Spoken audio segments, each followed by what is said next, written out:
श्री सद्गुरु महाराज की जय। प्रवचन संख्या 41।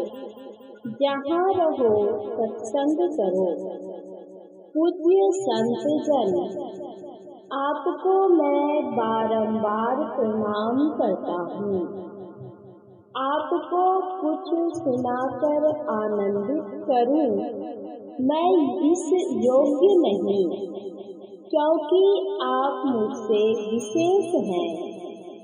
सज्जन वृंद जो उपस्थित हैं, संभवतः ये सबके सब कई दिनों से मेरे कथन को सुन रहे हैं।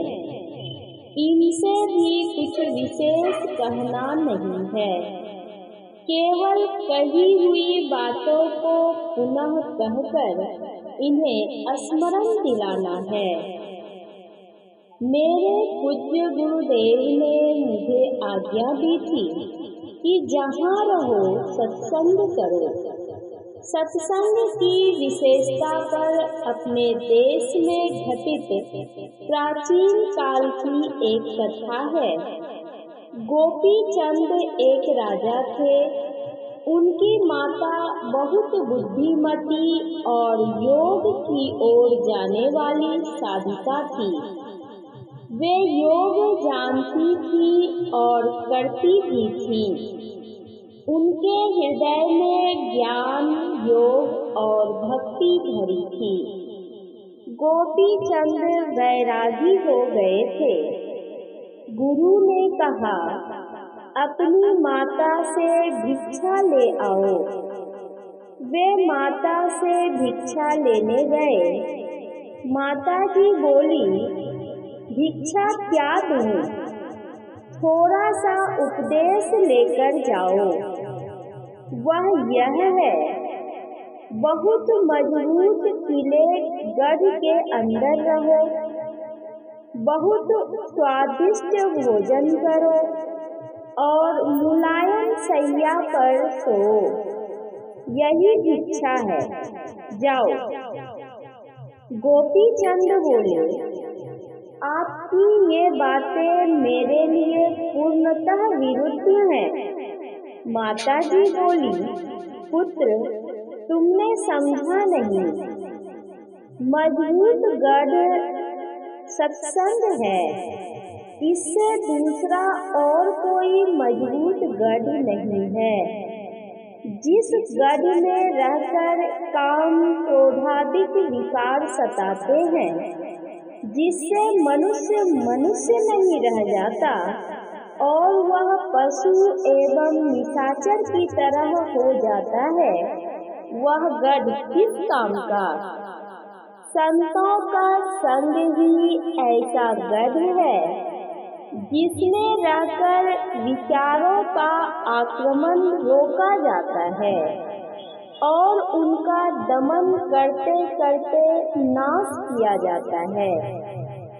फिर सुस्वादु भोजन तथा मुलायम सैया के लिए माता बोली, कैसा ही सुंदर स्वादिष्ट भोजन क्यों न हो, भूख नहीं रहने से वह स्वादिष्ट नहीं लगेगा। इसलिए खूब भूख लगने पर खाओ।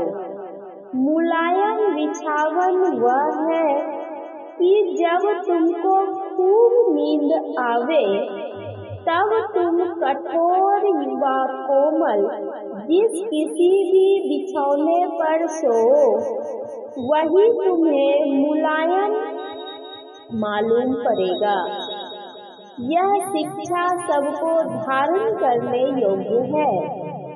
गुरु महाराज कहते थे, जहाँ रहो सत्संग करो, स्वयं सीखो और जहाँ तक हो सके दूसरों को भी सिखाओ, जिससे उनको भी लाभ हो। लोगों की इच्छा ऐसी है कि दुख भागे और सुख ही सुख मिले। साधारणतः जो मन और इंद्रियों को सुहाता है उसे सुख, और जो नहीं सुहाता उसे दुख कहते हैं। मन और इंद्रियों को सुहाने वाले पंच विषय हैं। लोग इन पंच विषयों को भोगते हैं किंतु संतुष्ट नहीं होते हैं। संतों ने कहा है कि विषय भोग में सुख नहीं है, तुम स्वयं सुख स्वरूप हो। मन, बुद्धि आदि इंद्रियों से अगम्य केवल आत्मगम्य परमात्मा नित्य सुख का समुद्र है। विषय सुख क्षणिक और अनित्य है, परमात्मा नित्य है। उसको प्राप्त करने से नित्य सुख मिलेगा, इसलिए उसकी भक्ति करो। भक्ति का अर्थ भजन सेवा है।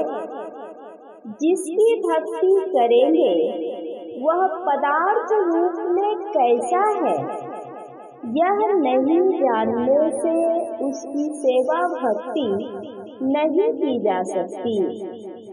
परमात्मा स्वरूप क्या है, इस विषय पर कई दिन कह चुका हूँ, फिर भी समास रूप में कहता हूँ। इंद्रियों के द्वारा नहीं, जिसको आप स्वयं चेतन आत्मा पहचाने वह परमात्मा है। आप शरीर और इंद्रिय नहीं हैं। शरीर और इंद्रियां आपकी हैं। इनका संग छोड़कर अकेले हो जाइए, तब जो पहचानेंगे वह परमात्मा है। उस परमात्मा की भक्ति कैसे हो?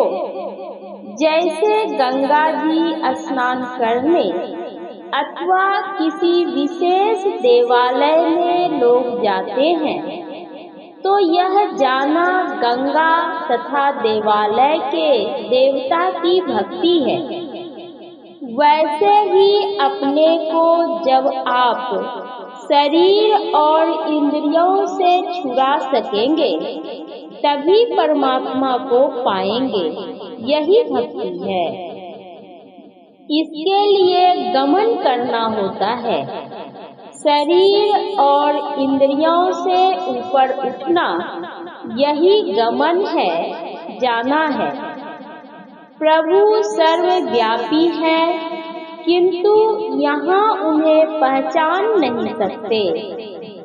यहाँ पहचान हो जाती तो कहीं जाना नहीं पड़ता। यहाँ हम इंद्रियों के संग रहते हैं, इसलिए पहचान नहीं सकते।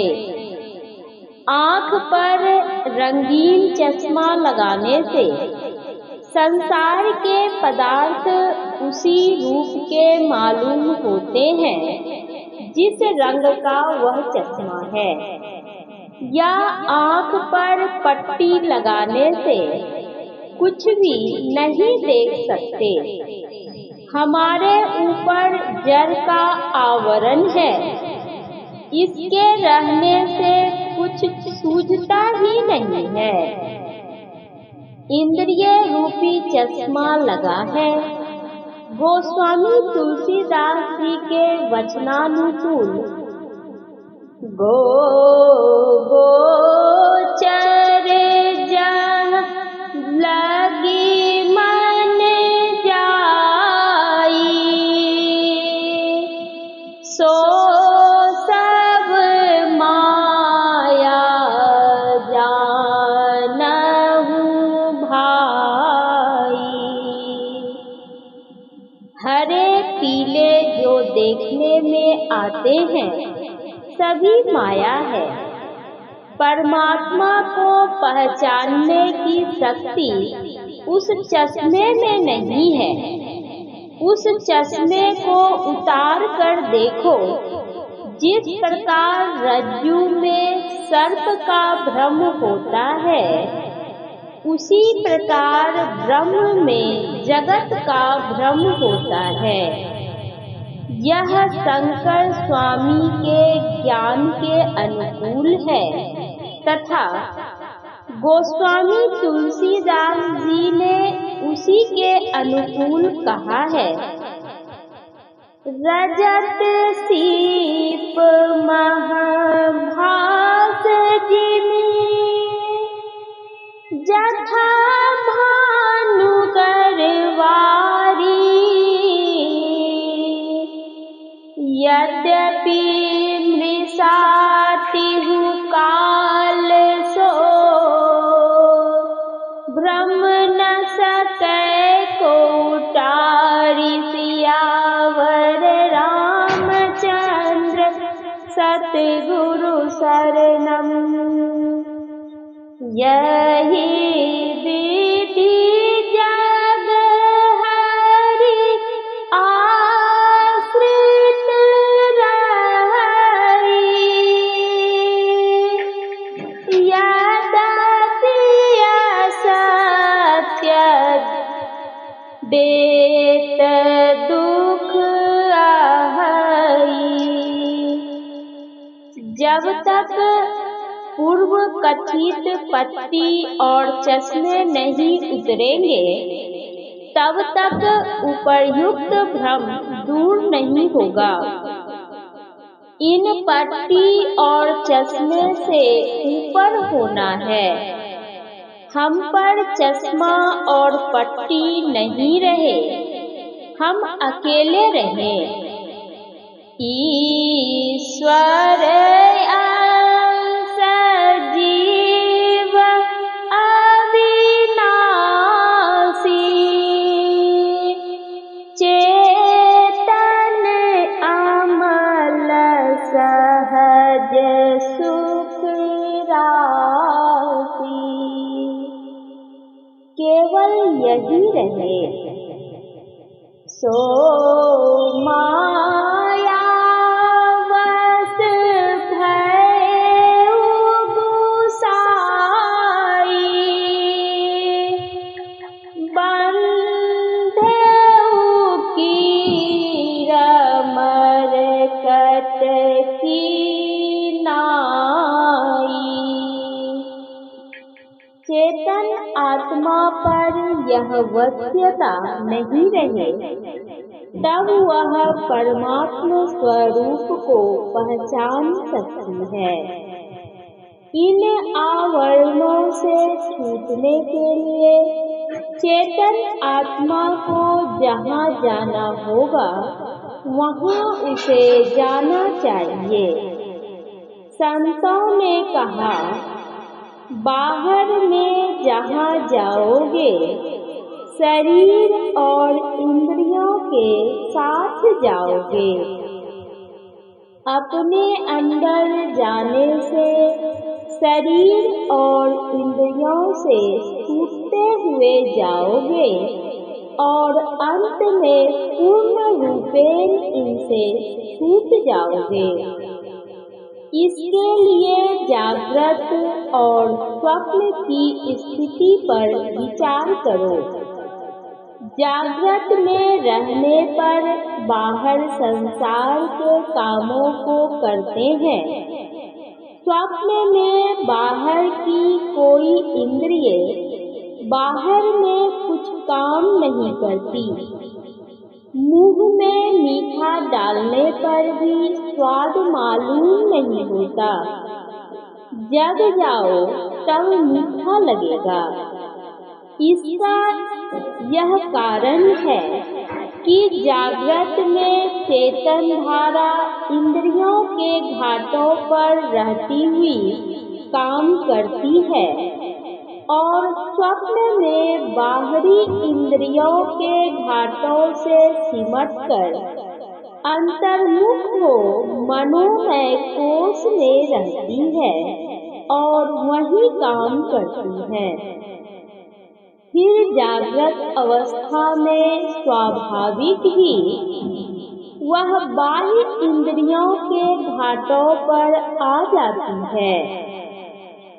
अंदर में चेतन चेतन वृत्ति के प्रवेश करने पर बाहर की इंद्रियों से छुट्टी मिलती है। यह इसका नमूना है। अन्य का थोड़ा नमूना दिखाकर लाखों मन का दाम करके बेचते हैं। उसी प्रकार संत लोग नमूना दिखाते हैं। जागृत से स्वप्न में जाने से तुम बाह्य इंद्रियों से छूट जाते हो। यदि और अंदर धंसो और अंतर के अंत तक पहुँचो तो कहना ही क्या है। स्थूल और सूक्ष्म सब इंद्रियों से छूट जाओगे। इसी अंतर्गमन के विषय में तुलसी साहब ने कहा है,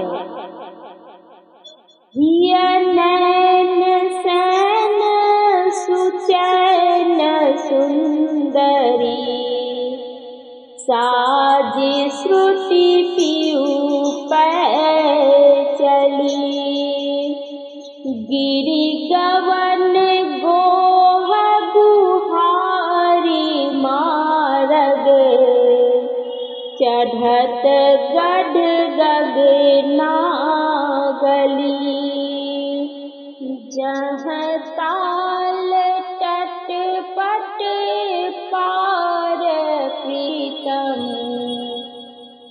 परसी पद आगे अली, घट घोर सोर सिहार सुनी कै, सिंध सलिता जस मिली। यह भेद की बात है और अंदर में चलने के विषय का वर्णन किया गया है। बाहर में खूब पूजा करे, आरती उतारे, किंतु इससे भीतर में प्रवेश नहीं कर सकते। नैवेद्य, पुष्प, धूप, दीप लेकर मन को उपास्य देव की ओर एक ओर करते हैं। यदि कोई दूसरा ख्याल नहीं रहे तो मन अवश्य एक ओर होता है। स्तुति करने में भी एक ओर होता है, जप में भी यही बात है, बल्कि स्तुति से जप में विशेष सिमटाव होता है। कारण यह है कि स्तुति करने में बहुत शब्द उच्चारण करने पड़ते हैं, जप में केवल एक ही शब्द को जपते हैं। पूजा कोटि समं स्तोत्रम, स्तोत्र कोटि समं जपः, जाप कोटि समं ध्यानम्, ध्यान कोटि समो लयः। पूर्ण सिमटाव होने से स्थूल सूक्ष्मादि आवरणों का छेदन होता है। महाकारण रूप आवरण के छूटने से जड़ के सभी आवरण उतर जाते हैं। अब अपनी और अपने प्रभु की पहचान होती है, तब प्रभु गिराया हुआ नहीं रहेगा।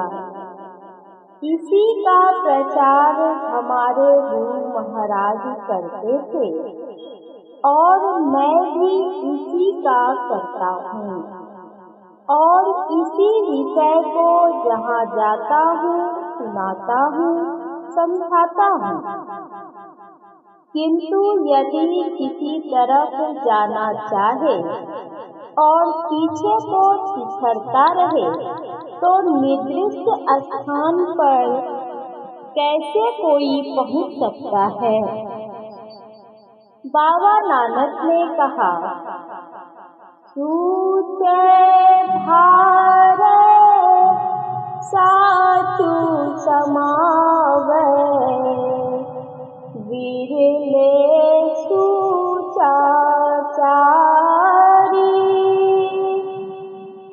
चलना चाहे पवित्रता में और पिछले अपवित्रता की ओर, तब उस ओर कैसे बढ़ सकते हैं। इसलिए सदाचारी बनो, पवित्र बनो, यानी बेविचार, चोरी, नशा, हिंसा और झूठ, इन पांचों पापों को मत करो। यह संयम है। सतगुरु वैद्य वचन विश्वासा, संयम यह न विषय आसा। गोस्वामी तुलसीदास। एक ईश्वर पर अचल विश्वास और पूर्ण भरोसा करो। ऐसा नहीं कि मोर दास कहाई नर आसा, करई तो कहो कहा विश्वासा। प्रभु अपने अंदर में पहले मिलेंगे, फिर सर्वत्र। एक बार प्रत्यक्ष मिलने पर फिर वह मिलन कभी नहीं छूटेगा। अन्य सभी पदार्थ मिलकर छूटते हैं, किंतु यह कभी छूटता नहीं। यह साक्षात्कार बराबर बना रहता है। कबीर साहब को वह प्राप्त था। वे कहते हैं, न पल बिछुड़े पिया हमसे, न हम बिछुड़े पिया रे से। न पल बिछुड़े पिया हमसे, न हम बिछुड़े पिया रे से। ध्यानाभ्यास करो।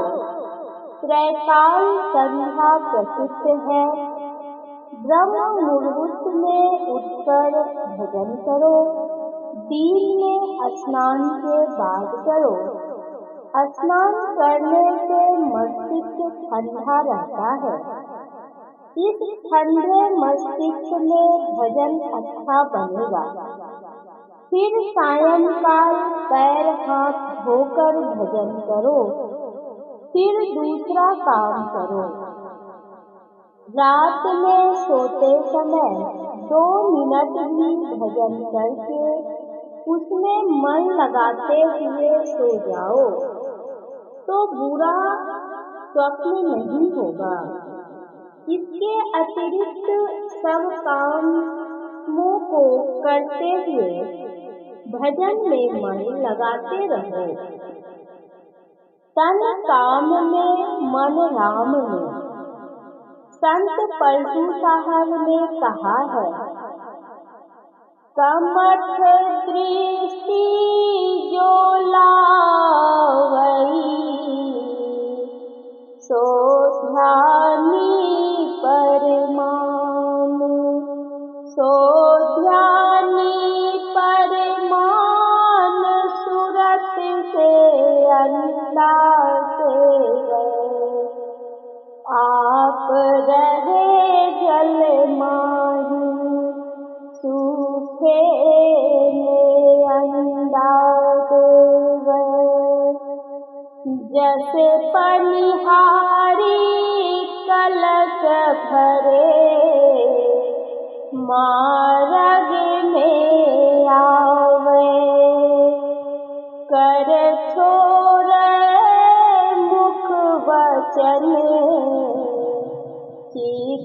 कलसा में लावे।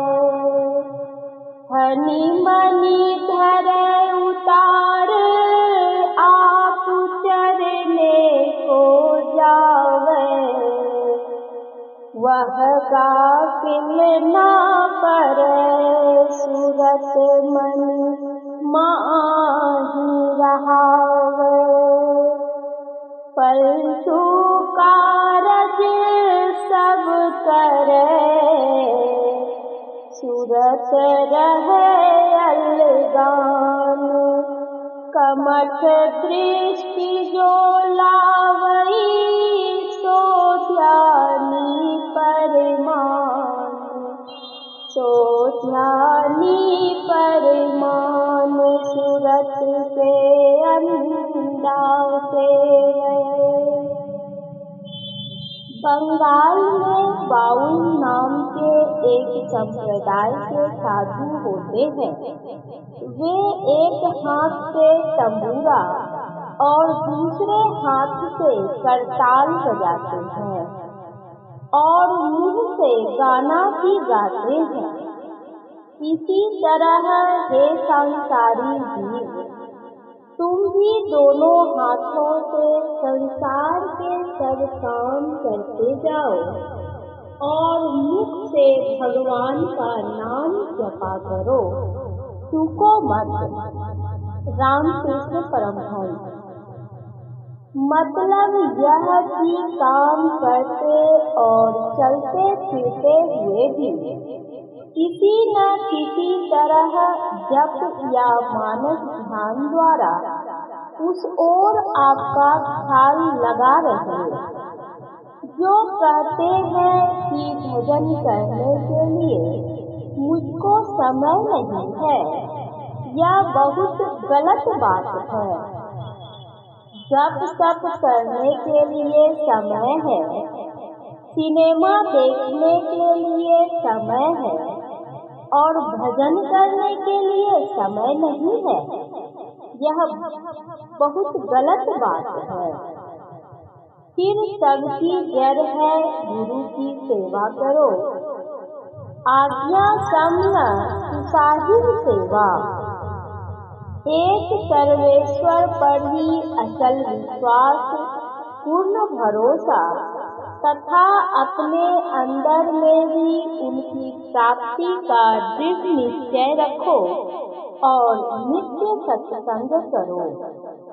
इन पांचों को करो और पहले के कहे 5 पापों को छोड़ो।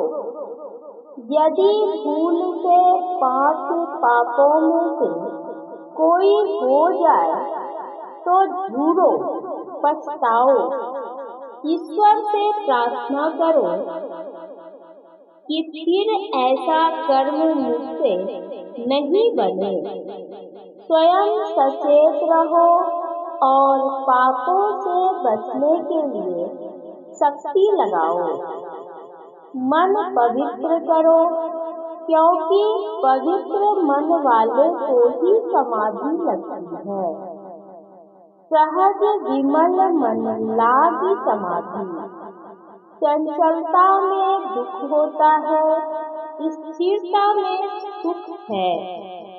ध्यान में स्थिरता होती है, इसमें सुख मिलता है। इसी स्थिरता में सुख पाते हुए अपने अंतर में प्रवेश होता है। अपने भीतर में जाने के लिए खुलासा यह है कि मन को एक ओर करो। जप ध्यान से मन एक ओर होता है। स्तुति से विशेष जप में, जप से विशेष ध्यान में मन की एक ओरता होती है। ध्यान पहले रूप का फिर अरूप का होता है। इष्ट मूर्ति का ध्यान करो, इसमें मन को लगाओ। इसके आगे बढ़ो, सूक्ष्म ध्यान करो। सबसे सूक्ष्म रूप कौन है? एक तस्वीर बनाओ, पहले क्या हुआ, पेंसिल रखते ही एक छोटा चिन्ह हुआ। उसी चिन्ह को इधर उधर करने से रूप बना, तो वह प्रथम चिन्ह अर्थात बिंदु ही सब रूपों का बीज हुआ। किंतु यह तो माना हुआ बिंदु है। परिमाण रहित यथार्थ बिंदु वह है जिसका वर्णन ध्यान बिंदुपनिषद के इस श्लोक में है। बीजाक्षरं परं बिंदुं नादं तस्योपरि स्थितं सशब्दं चाक्षरे चीने निःशब्दं परमं पदम्। जिसे परम बिंदु कहा गया है उसे पेंसिल से नहीं लिख सकते। हाँ, दृष्टि की पेंसिल से लिख सकते हैं। जहाँ दृष्टि का पसार खत्म हो जाएगा, उसकी धारा का जहाँ अटकाव हो जाएगा, वहीं परमात्मा का अनोन्याम रूप उदय हो जाएगा। जब तक यह नहीं होता है, तब तक मन को संभालने में बड़ी कठिनाई मालूम होती है। दृष्टि संभाल कर रखनी चाहिए, तब ज्योतिर्बिंदु का उदय होगा, ऐसा ध्यान करो। यह सूक्ष्म रूप ध्यान हुआ। इतना ही नहीं, इसके बाद रूपातीत ध्यान अर्थात नाद ध्यान करना होगा। जिसको बिंदु प्राप्त हो जाएगा, उसके लिए यह अंतर्नाद खुल जाएगा। उस नाद को ग्रहण कर परमात्मा तक पहुँचना होगा। नाद परमात्मा से स्फुटित है और उनसे लगा हुआ है। इस प्रकार ध्यान करना चाहिए। बहुत लोग केवल गाने और बजाने में ही परमात्मा की प्राप्ति और मुक्ति मानते हैं, परंतु केवल गाने बजाने से ही मुक्ति नहीं होती है।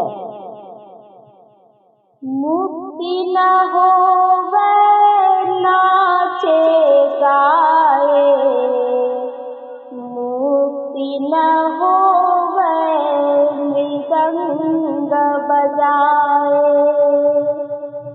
मुक्ति न होवे साक्षी पद बोले,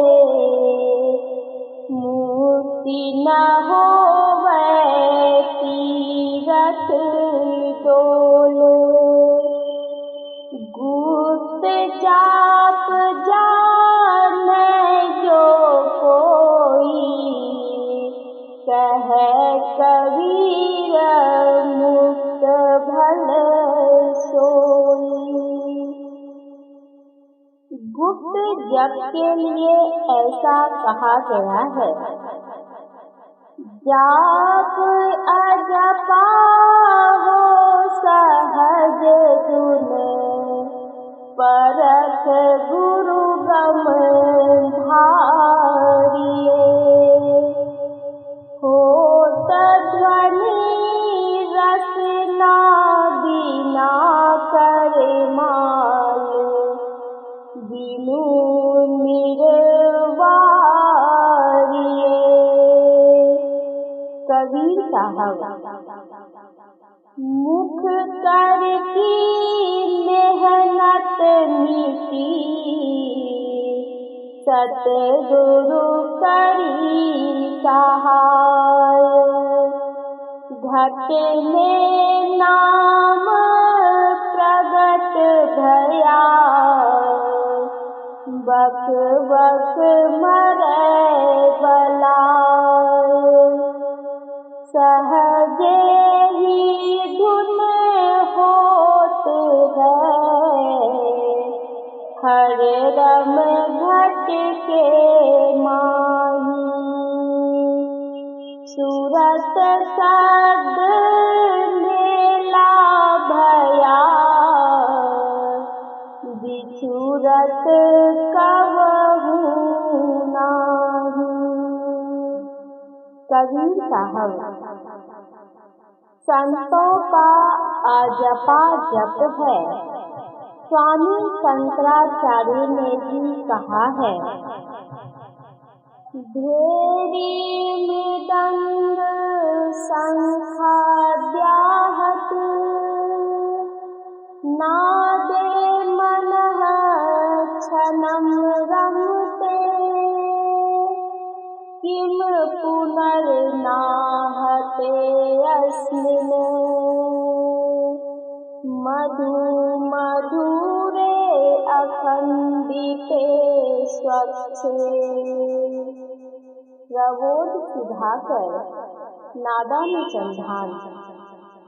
मन तो भेरी मृदंग और शंख आदि के आघात जन्य नादों में भी एक क्षण के लिए मग्न हो जाता है, फिर इस मधुरवत मधुर अखंडित और स्वच्छ अनाहत नाद की तो बात ही क्या है। नादानुसंधान से बढ़कर कोई साधन नहीं है। यह ऐसा सहारा है कि हम नहीं पकड़ेंगे, सत्य ही हमको पकड़ लेगा। जैसे चुंबक से लोहा पकड़ा जाता है, चुंबक से लोहे को लोग अलग भी कर सकते हैं, किंतु इस शब्द से पकड़े जाने पर शब्द से सूरत को कोई चुरा नहीं सकता, चाहे उसको बाघ पकड़े या उस पर बम गोला बरसे। सद निरंतर से मन लागा, मलिन वासना भागी, उठत बैठत कबहू न छूटे, ऐसी तारी लागी। कबीर साहब, सोवत जागत उठत बैठत, सुख विहीन नहीं तारा, झिन झिन जंतर निस दिन बाजे, जम जालिम पछिहारा। दरिया साहब बिहारी।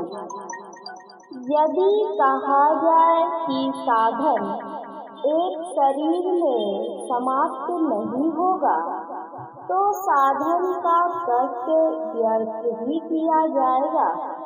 तो इसके उत्तर में कहा है कि एक देह में किए गए साधन का संस्कार दूसरी देह में पुनः जागृत होता है।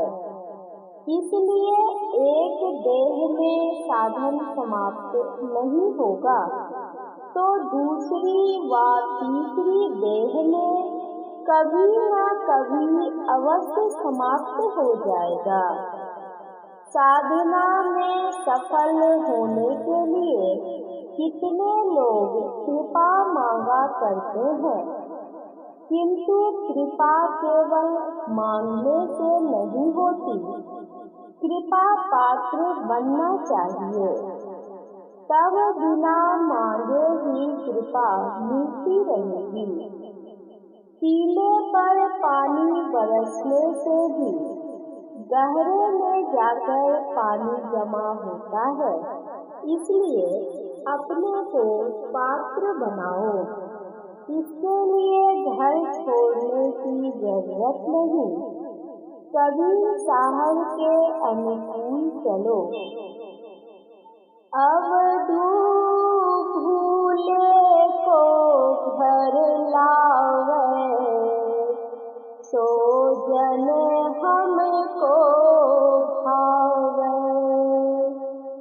घर में जोग भोग घर ही में, घर का जीवन नहीं जावे। वन के गए कल्पना उपजे, तब धों कहाँ समावे। घर में जुक्ति मुक्ति घर ही में, जो गुरु अलख लखावे। सहज शून्य में रहे समाना, सहज समाधि लगावे। उन मुनि रहे ब्रह्म को चिन्हे, परम तत्व को ध्यावे। सुरत निरत सो मेला करी के, अनहद नाद बजावे। घर में बसत वस्तु भी घर है, घर ही वस्तु मिलावे।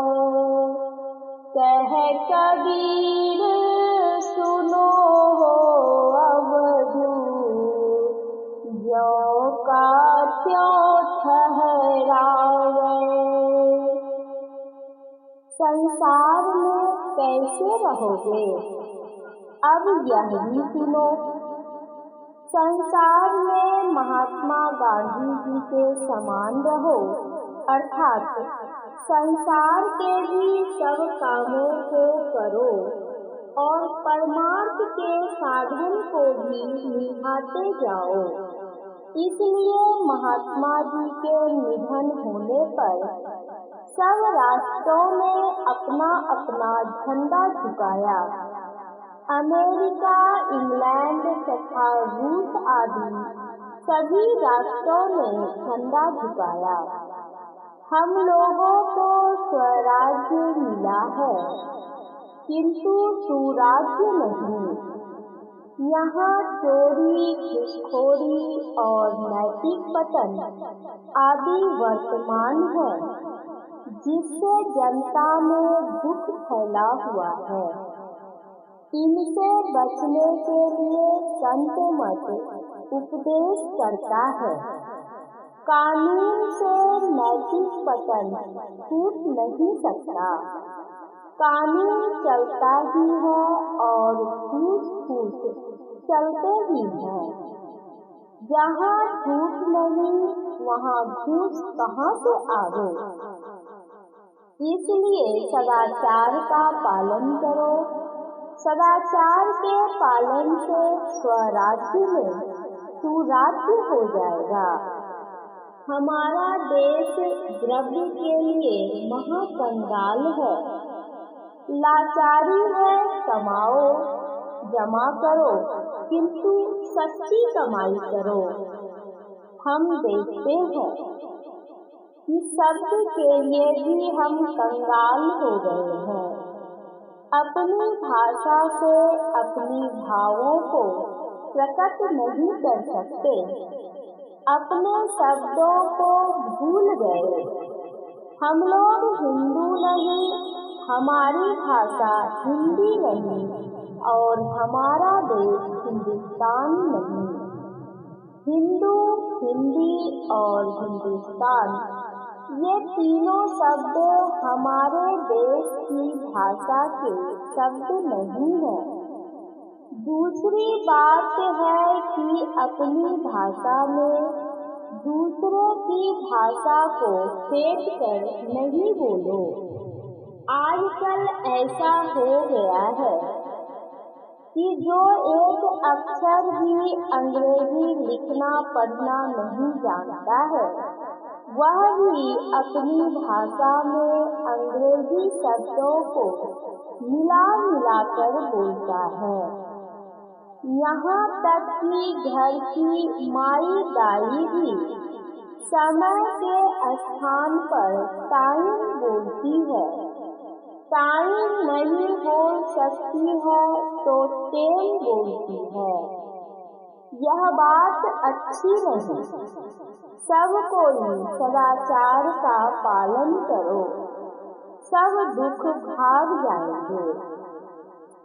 हमारे गुरु महाराज जी ने 1909 ईस्वी में कहा था, पहले आध्यात्मिकता का पद है, तब सदाचार, फिर सामाजिक नीति और अंत में राजनीति का पद है। तात्पर्य यह है कि आध्यात्मिकता की ओर चलने से सदाचार का पालन करना अवश्य होगा। समाज के लोग सदाचारी बन जाएंगे तो सामाजिक नीति अच्छी हो जाएगी, और सामाजिक नीति जब अच्छी होगी तो राजनीति कभी बुरी नहीं हो सकेगी। वह आप ही आप सुधर जाएगी। अपने देश तथा सारे संसार को गुरु महाराज के उपयुक्त उपदेश को मानना और पालन करना बहुत आवश्यक है। नहीं तो स्वराज्य में सुराज नहीं आ सकता। यह बात सब लोग दृढ़ता से जान लें। यह प्रवचन बिहार राज्यांतर्गत रोहतास जिले के सासाराम में दिनांक 13 जनवरी 1953 ईस्वी के रात्रिकालीन सत्संग में हुआ था। श्री सद्गुरु महाराज की जय।